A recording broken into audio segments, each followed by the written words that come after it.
ఇక మొత్తం మీదనైతే హ్యాకర్లు అయితే ఎవరిని కూడా ఇడిచిపెట్టలేరు, ఎవరిని కూడా వదిలిపెడతలేరు. మీ ఫోన్లోకి ఎస్బీఐ ఏపీకే యాప్ అని వచ్చిందనుకో, మీరు గిన దాని మీద క్లిక్ చేసిరనుకో కథం, ఇక మీ ఫోన్ హ్యాక్ అయినట్టే. మొత్తం మీదనైతే హ్యాకర్లు ఈ రకంగా కూడా ఫోన్ హ్యాక్ చేయడానికి పాల్పడుతుర్రు. ఇక మంత్రుల ఫోన్లు కూడా హ్యాక్ చేస్తురట. మరి చూద్దాం మరి ఒకసారి.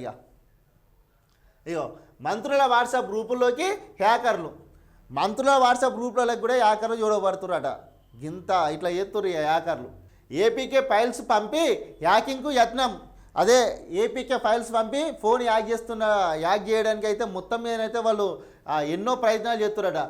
ఎస్బీఐ ఆధార్ అప్డేట్ పేరుతో మెసేజ్లు, అదే ఇక మన ఫోన్లోకి ఇప్పుడు చెప్పినా కదా, ఎస్బీఐ ఆధారు ఏపీకే యాప్లతోనే మెసేజ్లు వచ్చినాయి అనుకో, ఇక మనం దాన్ని క్లిక్ చేసినామనుకో ఇక కథ మన ఫోన్లో ఉన్న డాటా మొత్తం వాడు హ్యాక్ చేస్తాడు.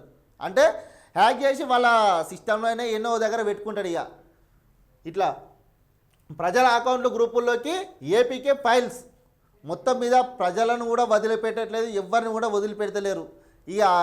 ఈ యాప్స్ పంపించి మనం చూస్తాం కదా, నార్మల్గా ఫోన్ ఓపెన్ చేస్తూ ఉంటే వాట్సాప్ గ్రూప్లో ఇది క్లిక్ చేయరు, ఇంత ఈ ఆఫర్ వస్తుంది ఆ ఆఫర్ వస్తుంది, ఇవే ఇక యాప్లు మొత్తం ఇవే చేస్తారు. హ్యాక్ అయితే phone over heat, battery charge వేగంగా ఖాళీ. మొత్తం మీదనైతే మనం గ్రహించుకోవాల్సింది ఏంటంటే, మన ఫోన్ హ్యాక్ అవుతుందంటే ఆ ఫోన్ అనేది ఓవర్గా హీట్ అవుతుంది, మొత్తం ఫోన్ అనేది గరం అవుతుంది.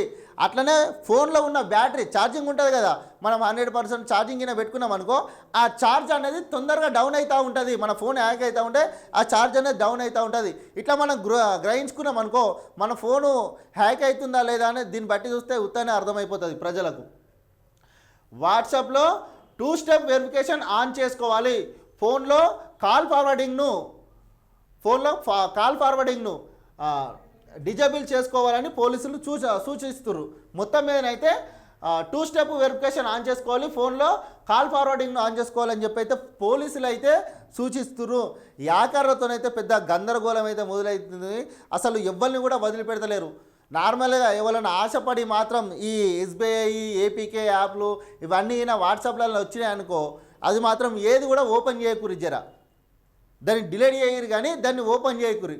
ఒకవేళ మీరు క్లిక్ చేసిర్రు అనుకో కథ, మీ ఫోన్లో ఉన్న డాటా మొత్తం పోతే, ఒకవేళ అకౌంట్లో ఉన్న పైసలు కూడా ఎత్తుకోవే ప్రయత్నం కూడా చేస్తారు. తెలుసు అట్లా ఎన్నో జరుగుతున్నాయి కాబట్టి మీకు చూస్తున్నారు కూడా. మీరు ఈ అకౌంట్లోకి వెళ్ళి ఇట్లా పైసలు పోయినాయని అయ్యో రామని ఎత్తిపట్టుకుంటారు ప్రజలైతే. ఇది మాత్రం దృష్టిలో పెట్టుకొని ఈ ఫోన్లు హ్యాక్ అవుతున్నాయి కదా, దాన్ని ఇలాంటి మెసేజ్లు మాత్రం ఓపెన్ చేయకుండా, అలాంటి అడ్డమైన మెసేజ్లు వస్తే డిలీట్ చేసుకోరు. ఫస్ట్ ఆశపడిన ఓపెన్ చేస్తే ఆగమైపోతారు. ఇక ముందే చెప్తున్నాం.